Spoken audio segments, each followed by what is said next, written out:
अस्सलाम वालेकुम, क्या हाल है जी? ठीक हो? तबीयत ठीक है? तुसां दे पे यूट्यूब चैनल उस्ताद बिल्ला जी। तो उम्मीद करें ना सारे खैर खरीयत नाल हो सो। तो वीडियो शुरू करने तो पहले सारे चैनल को सबसक्राइब कर गिनो। तो वल अज की मज़ेदार वीडियो करेंगे हाँ स्टार्ट।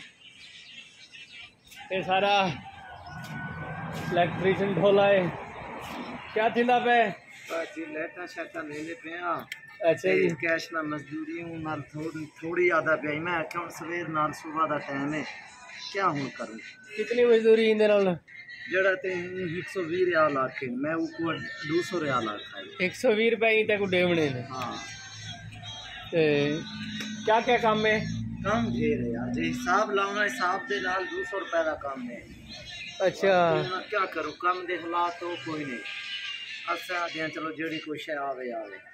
अच्छा तेरे सामने ये काम दे हालात।